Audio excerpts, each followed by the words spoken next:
Hello, folks. I'm Bill Coleman. Welcome to another episode of This is Worcester. Now, today we're going to get right into it. I am with Derrick Kiser today, who is Chairman and CEO of Fresh Start. And I'm going to let him talk about the program, what he's doing, how he reaches out to folks who are challenged by mental health issues, and how he tries to make Worcester a better place. His organization has been around for 3 years. You know, he does a lot in the community. And without further ado, I want to introduce Derrick Kiser, Fresh Start. Welcome to This is Worcester. Well, thank you, Bill. I appreciate you. I appreciate all the work that you've been doing over the years. Well, you know, we try to do a little bit here and there, but now you guys are catching up. Hey. But we're challenged today by different things going on in the community. Mm-hmm. You know, a lot of times people will say the more things change, the more they remain the same. Mm-hmm. Now, years ago, we didn't have such a focus on mental health issues. Mm-hmm. We kind of hid people. Mm-hmm. You know, if we felt a person had a mental health issue, we kind of put them somewhat aside. You know, you don't see it, it's not there. Mm-hmm. But it's there, it's real. Mm-hmm. And we know now today that we need to address these issues.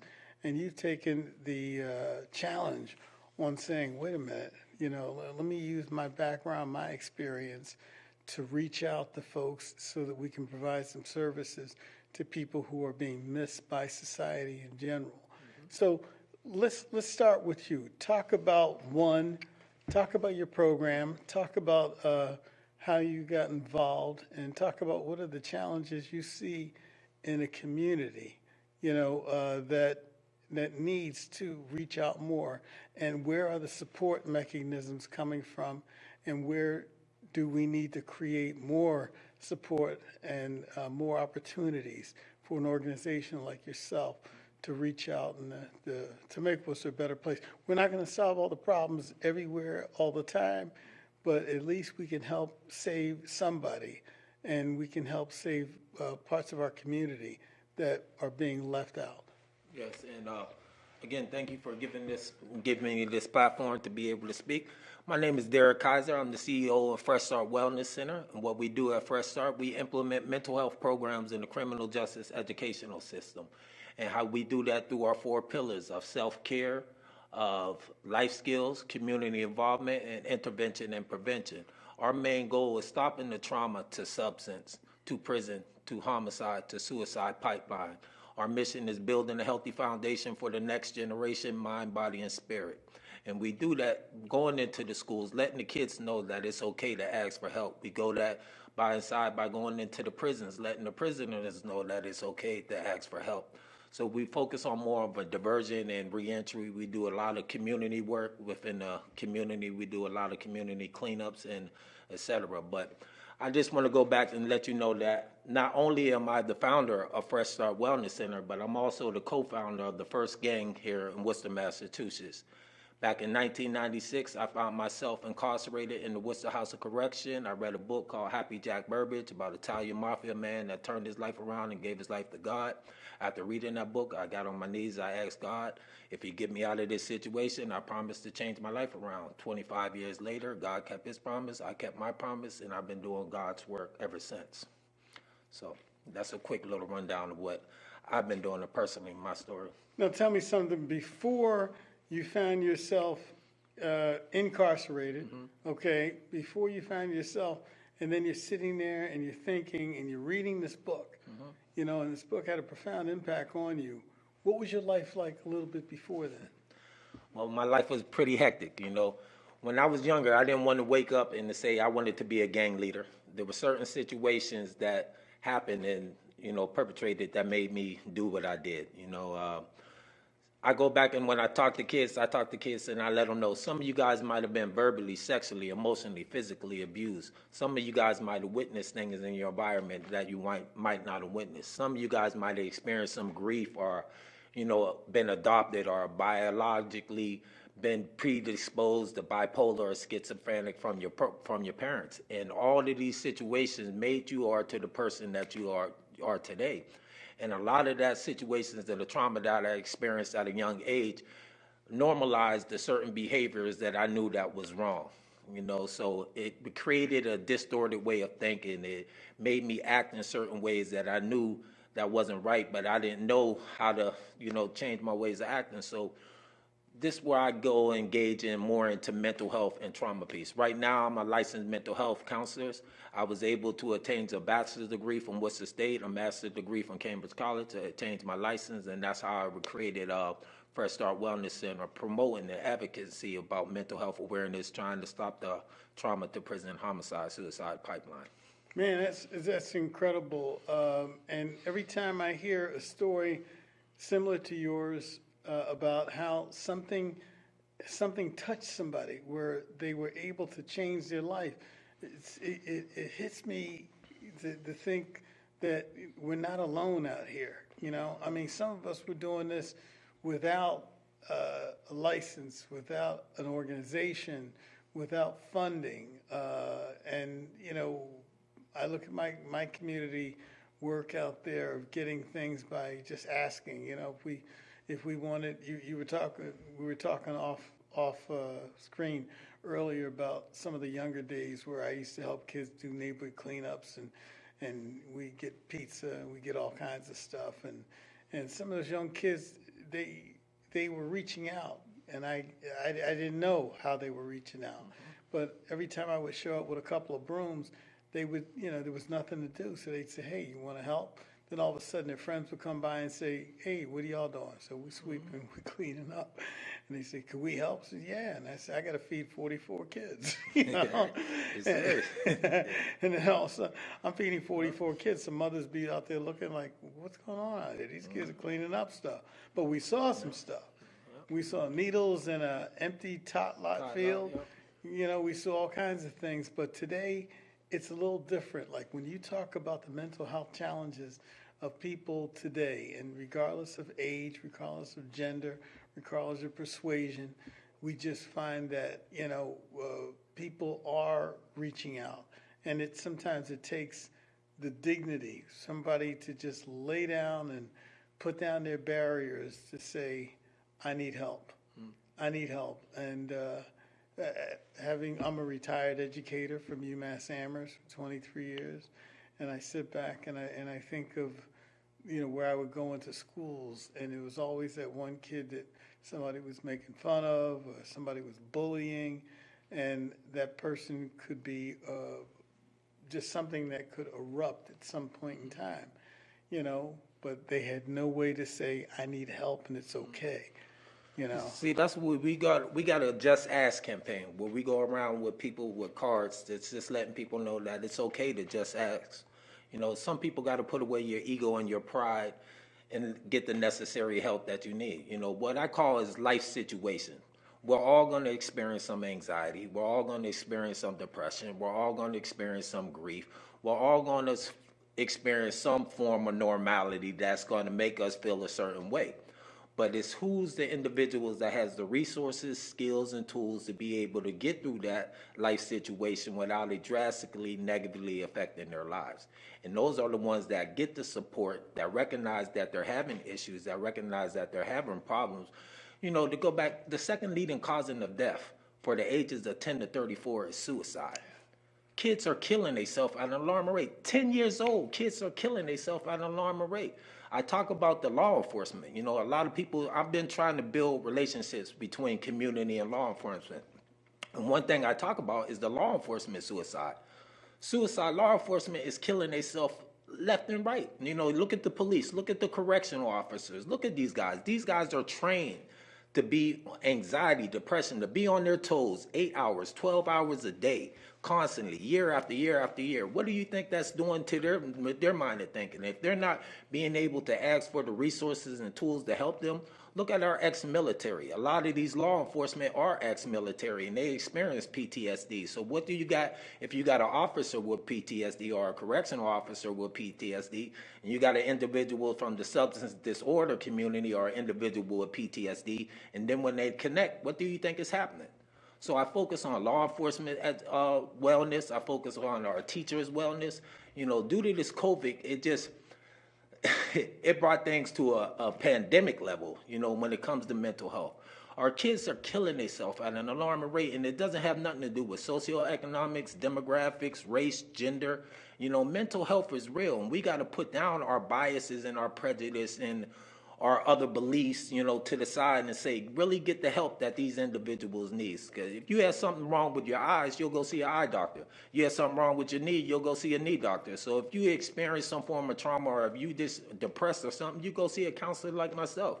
It's natural. We're all going to experience, but once you think about how we say we got issues and we got mental health, people think that we're crazy. So they're less willing to open up about their issues and their problems. I got issues, you got issues, everybody got issues, and we all just got to be more help and support of each other's issues. And I think it will bring a lot of commonality and a lot of better health for all of us. And I look at the parents out there that are struggling with, there's something up. My son's not talking to me. My daughter's not talking to me. For a while I taught a program called School Age Mothers, 12, 13, 14-year-old young pregnant young women. I would hear stories like, I know he was 18 and I know I'm 14, but I'm mature and I can handle this. But then you say, well, what was going on? You try not to say what was going on before that all happened. You got most of the time when we run into issues where there's somebody's challenged by some mental health issues, we can't deal with the before or the cause. We got to deal with the reality of this is where it is today. Mm-hmm. And how do we do that? But then again, on the other side, you get these parents who they don't know how to deal with it.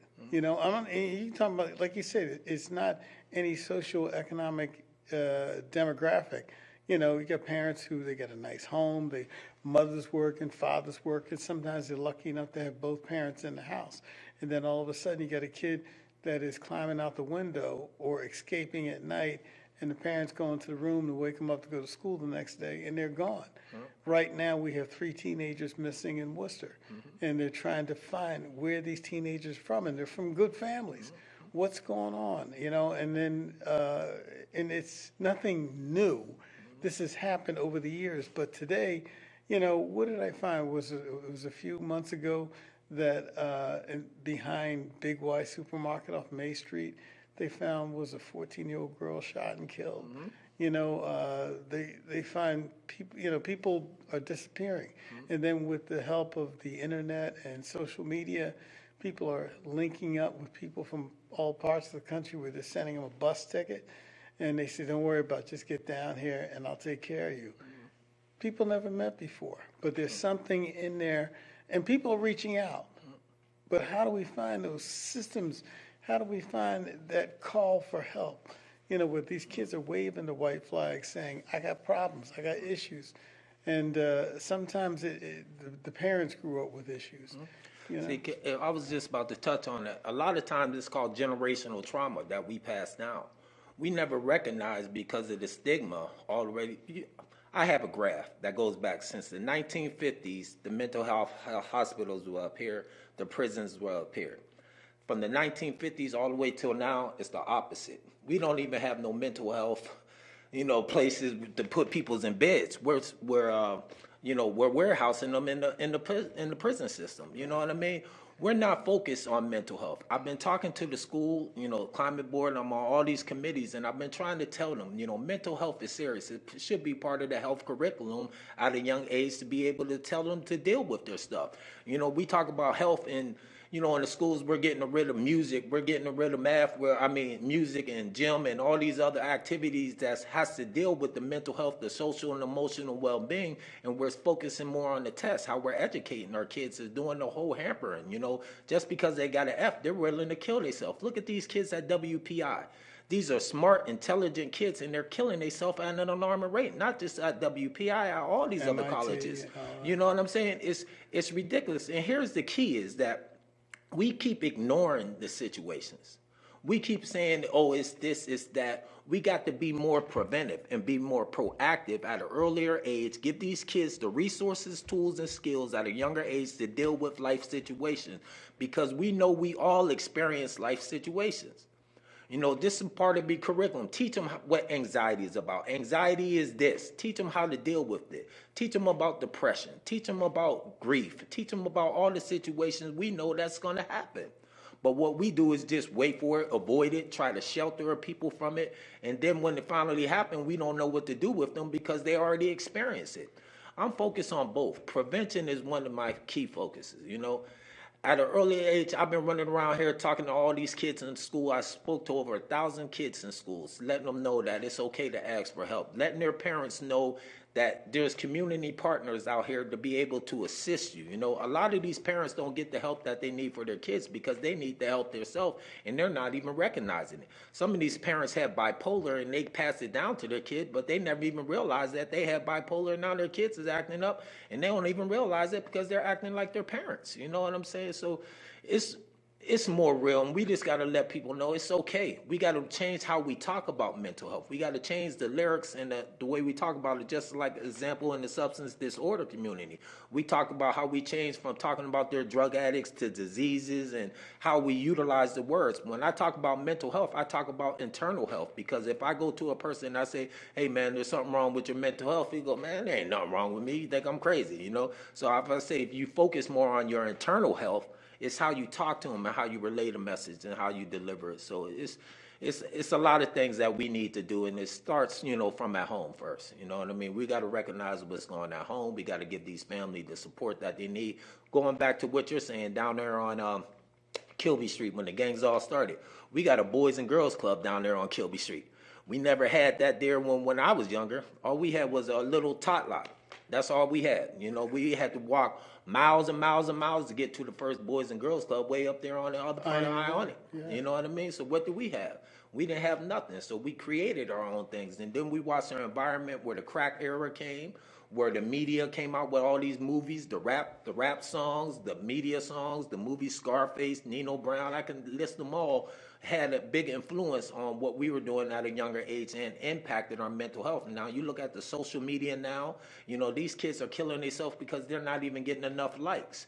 You know, it's just terrible. We got to focus more on media literacy, on technology, and, you know, embrace it and just let people know it's okay to ask for help, guys. Now, the one thing that I want to focus on, because your organization is solid, and I know you're solid, but from what your experiences have been, which have changed you, turned your life around, where in the community, you know, I mean, I know you're going to we're going to have people reach out to your organization, but where in the community if somebody's watching this and they're CEO of a company and they say, wait a minute, he's right on time. You're right on time, mm-hmm.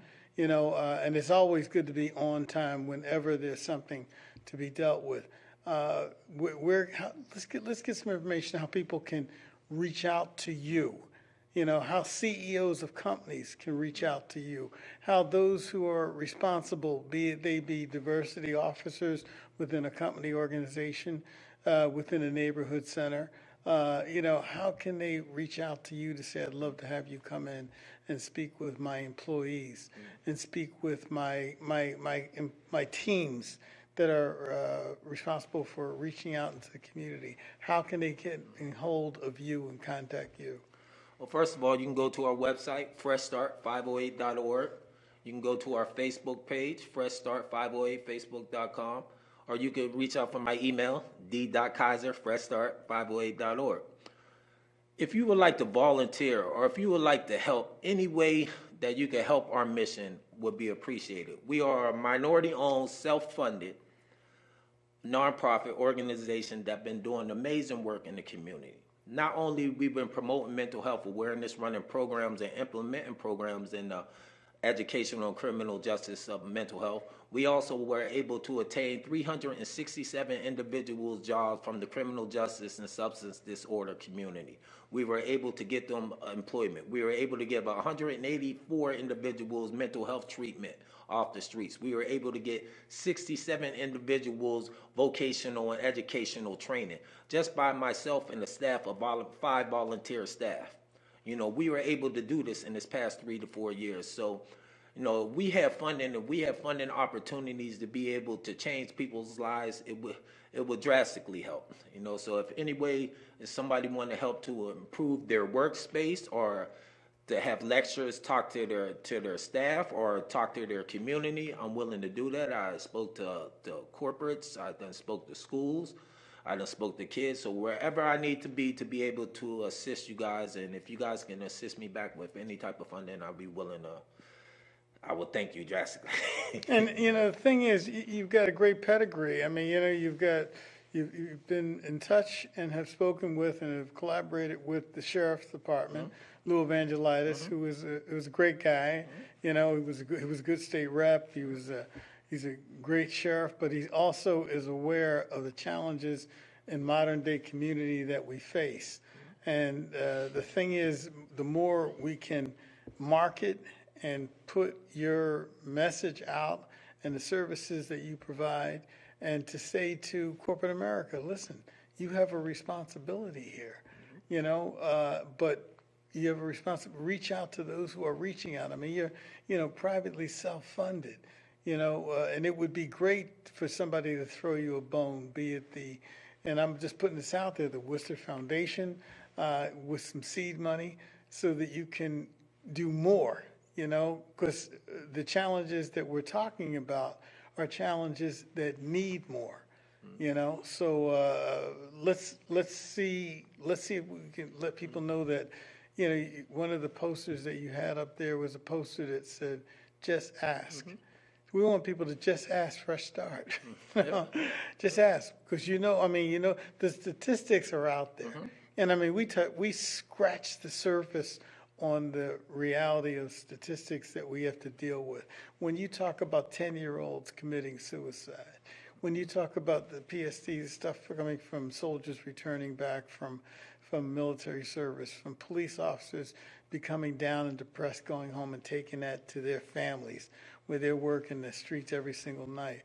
And then you hear about issues going on in a major city like Worcester or some of the surrounding towns with teens running away, and then there's all points bulletins out to try to find these people to bring them back before harm is done to them.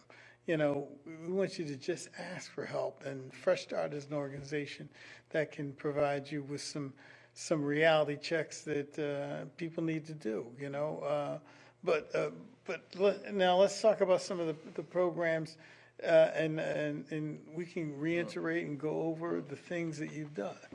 Well, right now, I'm working the diversion program with the district attorney, Joe Early, and stuff. We work that with the Mass Pirates and the Nativity schools, where we're going in there teaching these kids about social and emotional well-being, also providing them with a mentor, and we're bringing influential people in there to go talk with the kids, and then we're bringing them out there to show them different type of careers. So we're bringing them to the trade union so they can see the carpenter. We're bringing them here to the courthouse so they can see that they could be a probation officer or a lawyer. I want to open up. My main goal is to diversify the criminal justice and the educational system as much as I can. You know, we look at the teachers here, the population of the teachers. There's 84% white is the teachers here for the Worcester Public Schools. That's actually an improvement.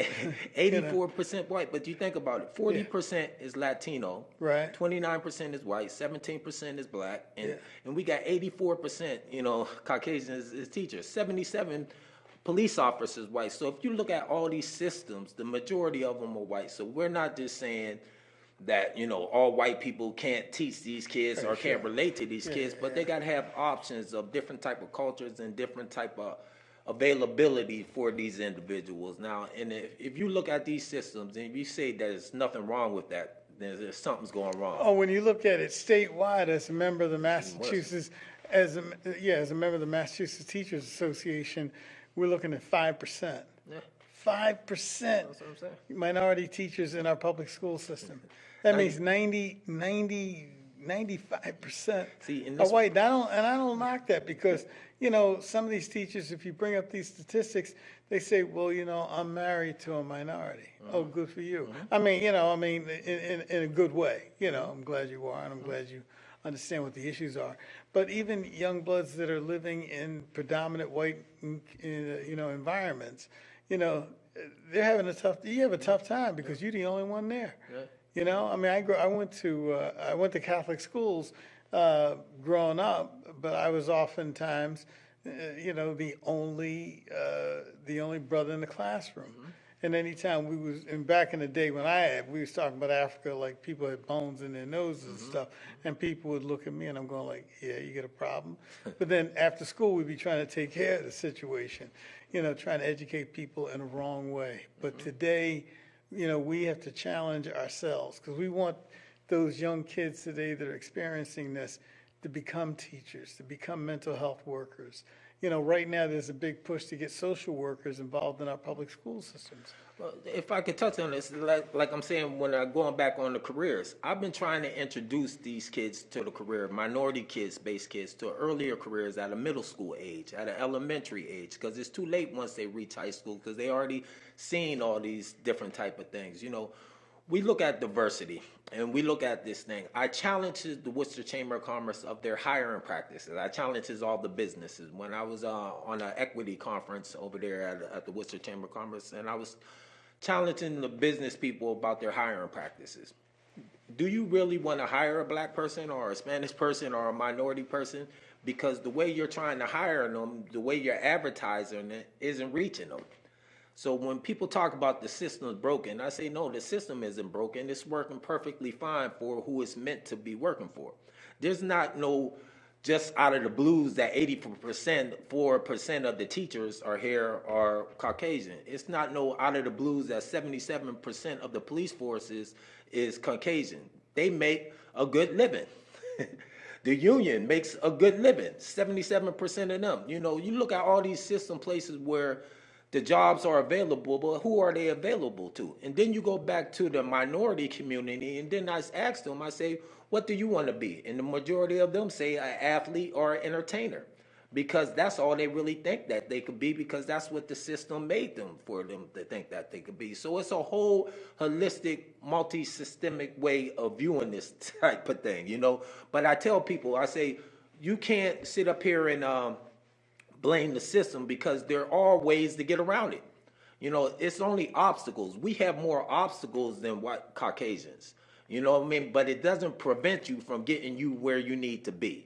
And that's where I challenge the minority community about passing on this generational trauma, about really looking in the mirror and start telling our kids that you could be more than an athlete or an entertainer. And when we have school functions, be around for the academics instead of just the athletic appearances and stuff. So we could really got to look at ourselves, in the mirror, and quit blaming others for the systems that we can get around ourselves.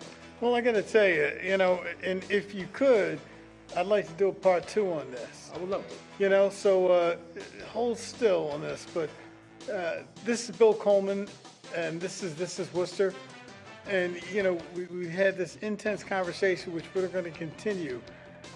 So hang in there, and thank you again for joining us for another episode of This is Worcester. Kiser, so sorry.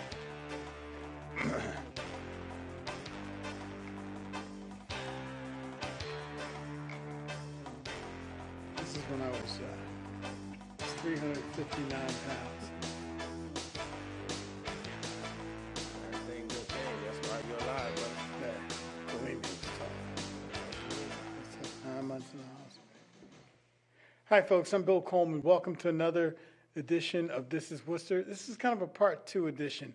We are talking with Derrick Kiser, who is the CEO of Fresh Start. And it's an organization that helps deal with the mental health and the well-being of people in our community, in our society, young people. And what I'd like to do is, this is a part 2 of our show. We're going to reiterate and go over many things that his organization is doing and how it's trying to make Worcester a better place, and how it is, and what he's doing in terms of the activities. So without further ado, Derrick Kiser, CEO of Fresh Start, and just let's talk about it. Let's talk about the things that are happening in our community. And I just wanted to say, because, Derrick reminded me that I've known this brother since he was a young man, that I am very proud of what he has accomplished personally, professionally, and I'm so happy to hear of the things that he's doing in his community. And anything that I can do to help encourage businesses individuals, organizations to work with Fresh Start, I want to encourage you to do it because this is good stuff. This is good stuff not only for the benefit of our community, but for the personal benefit of individuals in our community that are reaching out, that are asking for that help that we need. So, Derrick, take it away. Well, thank you again. I just want to thank Bill again for giving me this platform to talk about what we do. We are Fresh Start Wellness Center. My name is Derrick Kiser. I'm the CEO and founder of Fresh Start Wellness Center. What we do is implement mental health programs in the criminal justice educational system. Our main goal is stopping the trauma to prison, the trauma to suicide, the trauma to homicide, the trauma to substance pipeline. You know, we do that through our 4 pillars of self-care, life skills, community involvement, and intervention and prevention. You know, we do a lot of work inside the community. We touched on before in our previous conversation that I work directly with the district attorney. I work directly with the sheriff. I work directly with community partners trying to help promote mental health awareness, trying to let people know that it's okay to ask for help regardless, whatever it is that you're going through, that you know, we all go through it, and it's okay to ask for help. There's resources and tools and skills to be able to help you. Now, after going back and saying that, I was also the co-founder of the first gang out here in Worcester, Massachusetts. 26 years ago, I found myself incarcerated, and I asked God to help me change my life around. And God helped me, and 26 years later, I've been doing God's work of promoting mental health awareness and trying to better my community that I did bad before. So that's a little short run and a little introduction again.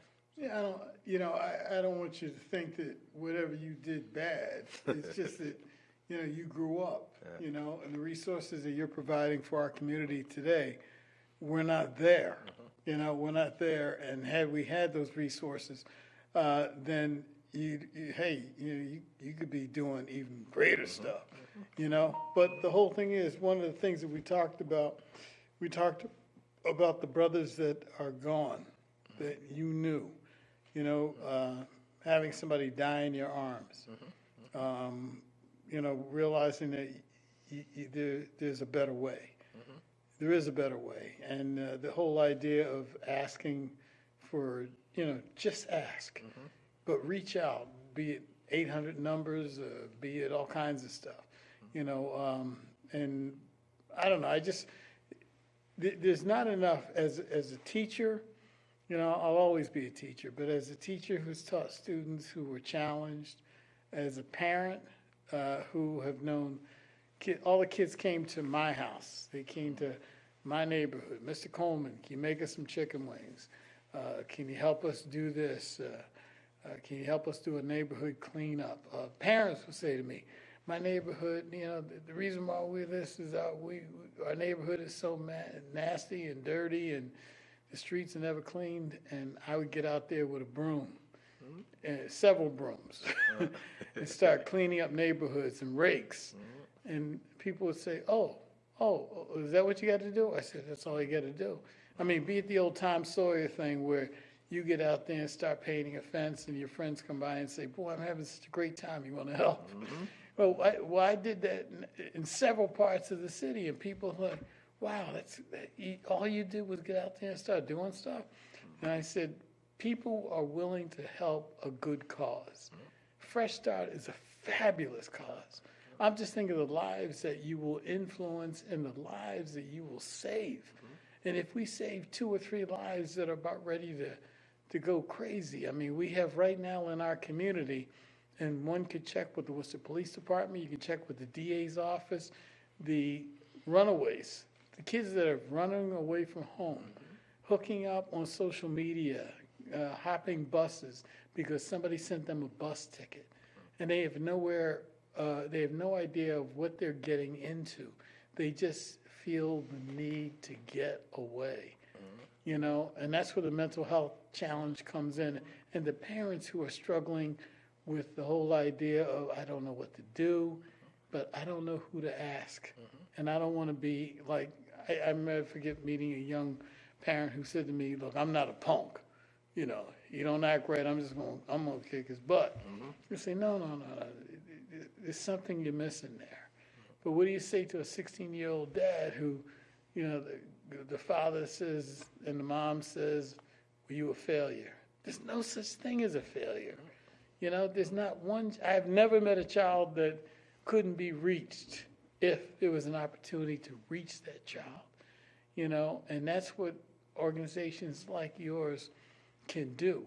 You know, and not only reaching children, we're talking about parents that need to be reached. We're talking about professionals in the community, be it police department, fire department, be it nurses that are in our hospital school system, be it social workers. A social worker themselves needs therapy because you're dealing with people who are sitting at your desk every single day, and all they're doing is saying, you know, I don't know, you know, okay, fine, we'll see what we can do. We'll get you a service. You know, I mean, you know, how can we make this a better city?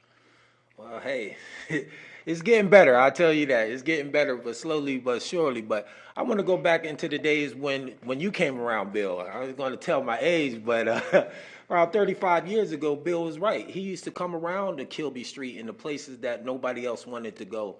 And he got on his clothes and he put on his gloves and he started cleaning our community. And he asked us to help us, you know, did we needed help or did we needed food? What did we needed to, you know, to help us get to where we need to be? And you did that. And I parade you and I applaud you for that because that's something that I always remember. Now, after saying that, 3 years ago, I started my own cleaning up. It's called Unity in the Community Cleanup. And what we've been doing is going around the same thing as you did, cleaning up all the community from different walks of life, bringing everybody together. I don't care if you're a police officer, a gang member, a teacher, a homeless individual. We all were down there cleaning. I bought the pizza. I did everything that you did to fed them. We did the party to let them know that we all are in this together. We're here in Worcester community. We're all 508 representative. We got to be able to support each other, put our biases and our prejudice to the side, and put all our personal agendas, and be able to support and do the things that we need to do to help the community. And we're going back to more about to mental health. That was the big piece. You know, a lot of people don't do the things that the bad things because they want to. It's just sometimes they don't know no better. You know, certain behaviors became normalized. There's certain actions that made them see certain different things that they couldn't even imagine and seeing themselves doing. So, like, again, I can go around and I've been telling everybody, again, it's okay to ask for help. You know, it's okay to get the help that you need, you know, that's available in resources and tools and skills out there. And I commend you and I commend all the other agencies that's doing the work that we need because there need more of us. You know, But you know like something, you took it a step further. You got organized, established 501c3, which is an opportunity, you know, working with like the president of Quinsigamond Community College, the sheriff's office, the Chamber of Commerce, you know, having the ear of Tim Murray, you know, former lieutenant governor, president, CEO of Chamber of Commerce, you know, and then meeting with the city leaders and the parents and those people who are saying, wow, you know, and people asking for help is sometimes humbling, you know, and I saw one of your signs that somebody was holding up saying, you know, end the stigma, and that's great. The whole idea is we need to end the stigma of any entering help and try to not make it so difficult.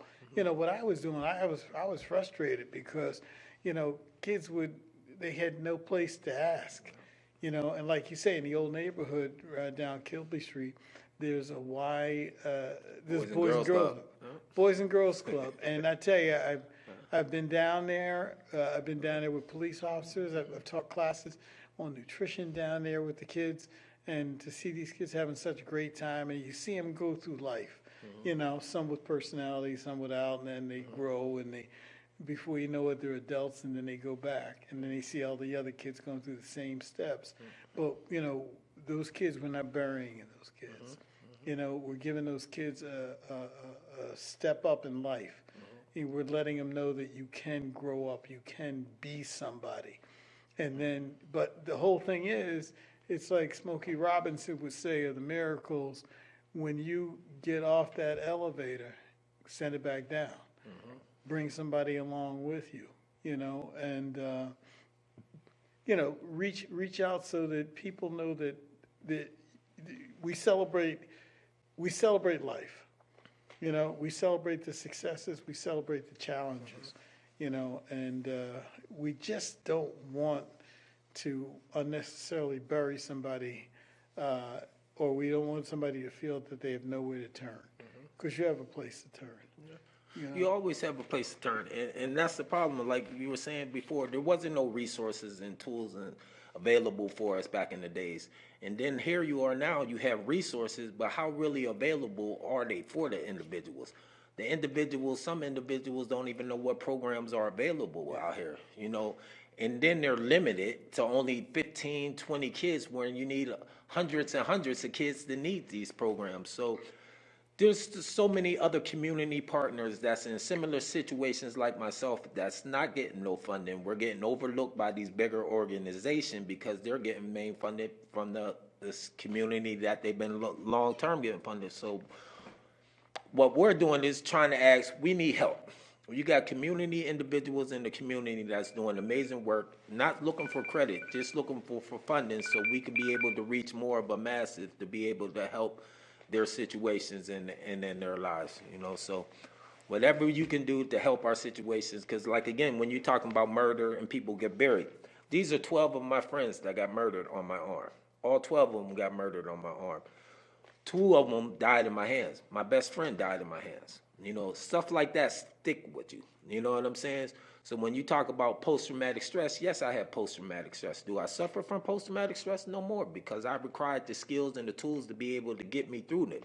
Now, do I have my moments? Of course I have my moments, because I'm only human, Like I go back and said, some of us might have been verbally, sexually, emotionally, physically abused. Some of us might have seen things that we shouldn't have been seeing. And it created different ways of thinking, different ways of acting, and different ways of behaving. Some of us just looked at our parents and observed our parents. My father told me all his friends were dead or in jail. I told my son all my friends are dead or in jail. Now my son just graduated UMass Elmhurst, never been to jail. None of his friends been incarcerated. So I stopped the cycle about criminology, but I also passed the thing down, which I don't recognize as being a man. I still pass down them trauma, because I used to tell him real men don't cry. If somebody hit you, hit them back, and all them other things that I was taught that I didn't know no better. Instead of teaching him to use his words, I told him to use his hands. Luckily, he didn't have to do that. So we got to be careful as a parent, just as black people and minority people. We say just because our kids didn't end up in the criminal justice system or did, they're good. No, we got to put them in a place where they're mentally stable and financially stable to be able to be the best that they can be. You know what I mean? Stopping that cycle of that generational trauma, just not criminology, a thing of passing on that mental health trauma. You know what I mean? From going back in the days when we were slaves all the way up to now. You just got to think about it. 60 years ago, we wasn't even able to drink out the same water fountain as individuals. We wasn't able to go to the same school. So a lot of the system stuff is still in place. It's just no longer being ignored by many in the masses. So. Now, we've talked about the influences of teachers. The fact that in Massachusetts, like 5% of all the teachers are, I hate the term minority, but, minority, for whatever lack of a better word. And in the Worcester public school system, you're talking 82% or even 84. Closer to 90% of the teachers don't reflect the diversity of the student population that we have. So we do need to encourage more teachers to be in our public school system, so that and to give those teachers the support that they need to know that they're not alone, that they're not being chased out. Now, even in our city government, although we are making some headway to try to hire a diverse workforce, we need to prepare that workforce, and we need to, but when we do things like, we're letting and we're not fighting for a diversity officer to stay in her position, it kind of reflects that, have things really changed, have things remaining the same. But, now working with the state now, and I want to touch base, because the state, is your organization able to try to get some state funding from the Department of Public Health? Because this is key. This is going to be key. You've got, and I know it's tough out here. I know it's tough, and reaching out to our elected officials, the state reps, the state senators. I just had a conference at Worcester State Conference. I had the mayor, I had the superintendent of schools, I had Senator Mike Moore, I had Congressman Dave LaBeouf, I had City Councilman Sean Rose, and I had schools committee Jerome Johnson. And I also had community partner Woody Adams, I had Diane Langford, and I had Nikki Bell, and I had Mike Arello. These are individuals from the community partners, and I had people from the city and the state officials.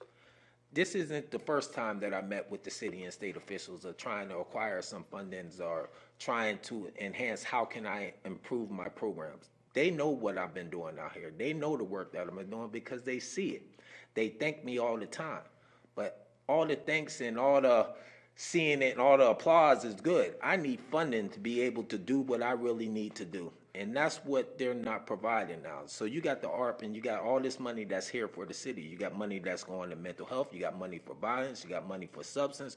You got all this money that's available for an organization like myself to be able to do what I do.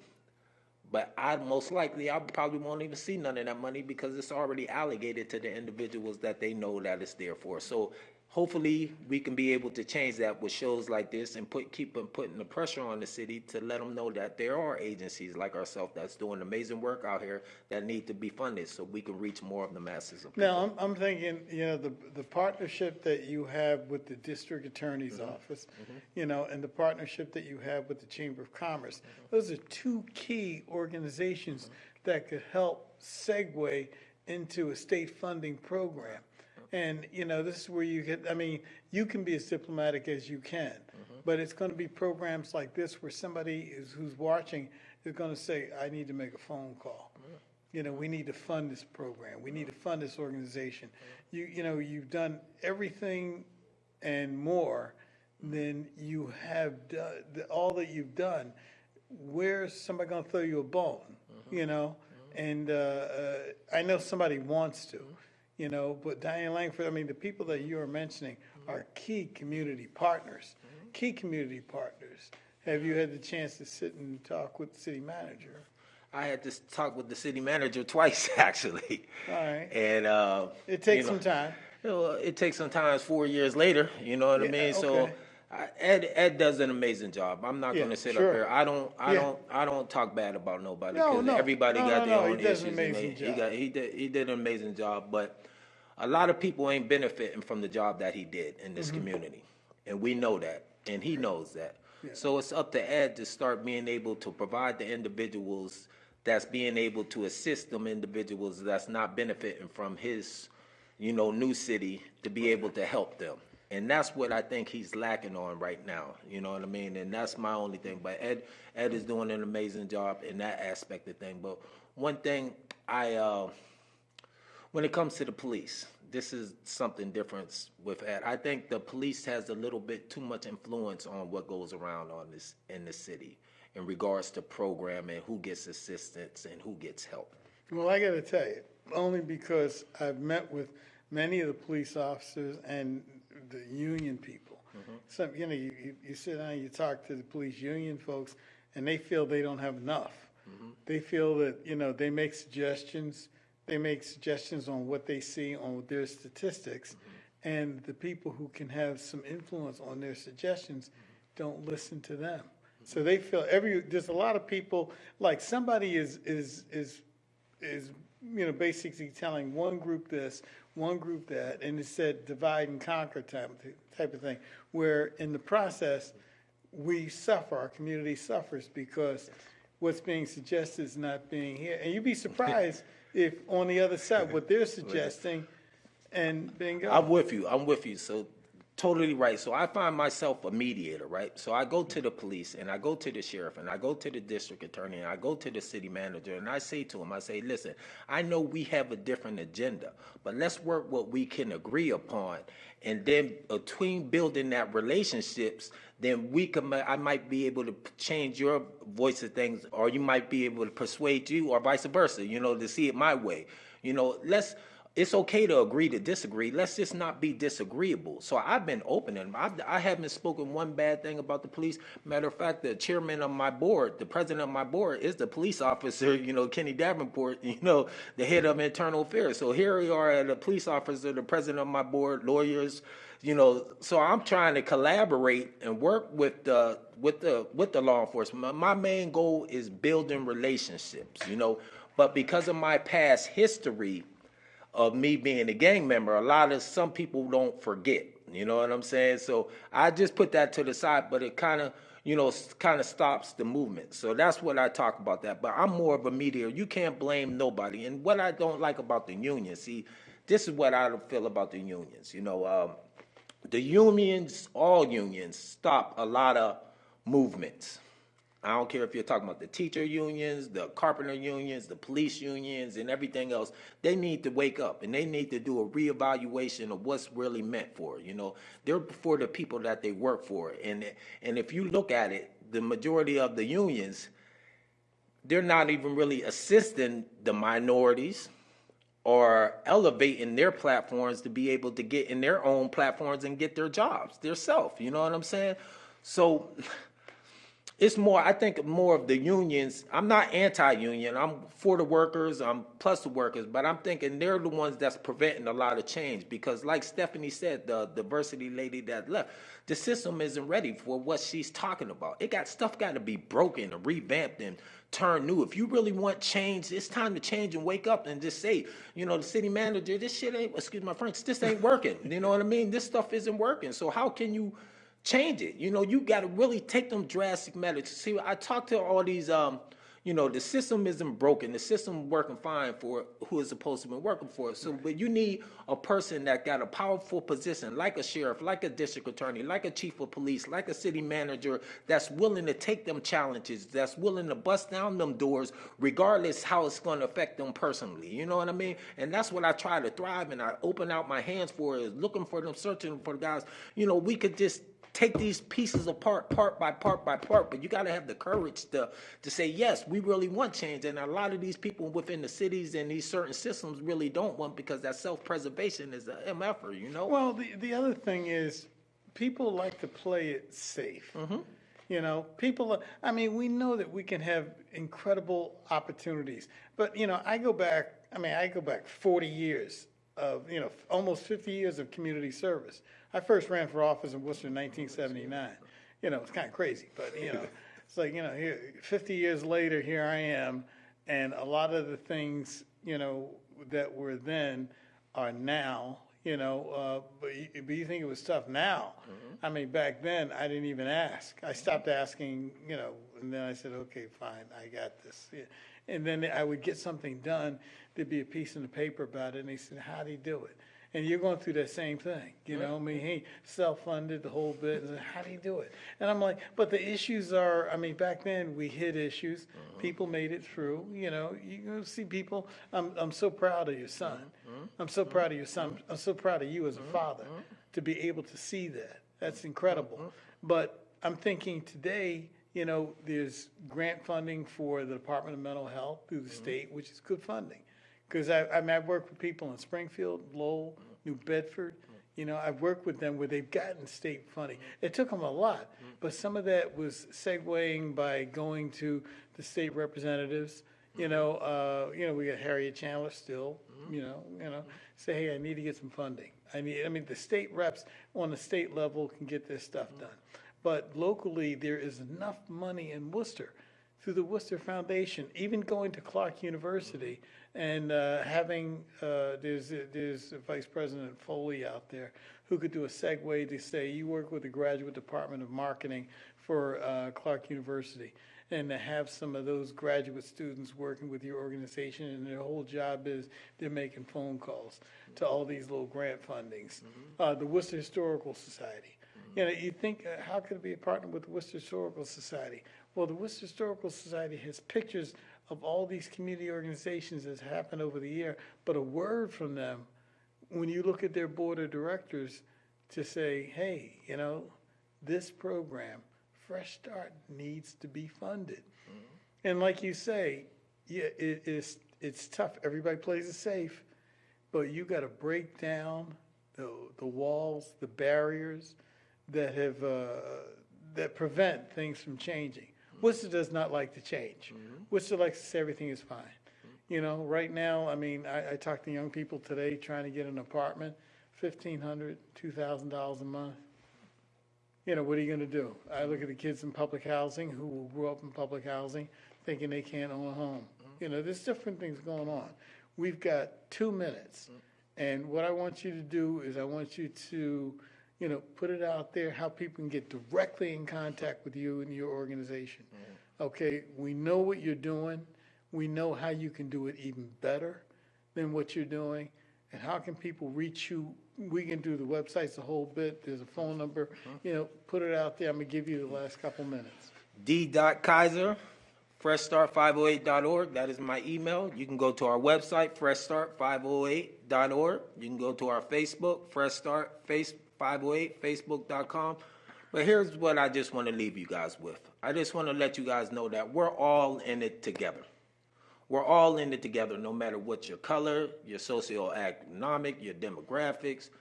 We're all in it together. We got to be able to support one another, especially at times like this. The COVID showed the vulnerability that we have as in a nation. At first, we are humans first. We are Americans seconds. Put away all this division. Learn to put away, have an open hand. Instead of breaking somebody down, lift them up. And let's come together as a community. You know, and let's start funding the people that needs to be funded. Don't look over us no more. So God bless you guys. God bless the 508. Thank you, Bill, for giving us this platform. Derrick Kiser, I want to thank you so much for coming on this show. And we have 2 shows here. Reach out to Fresh Start, you know, and let's see if we can't do something in the community to make a huge difference. You know, kind of take me back, make me think of how young I used to be back in the day. You know, I'm forever young, forever working for Worcester. And thank you very much for being here. So those of you who can, let's help Fresh Start. Thank you again. All right, brother. Thank you so much. Well, Hey, it's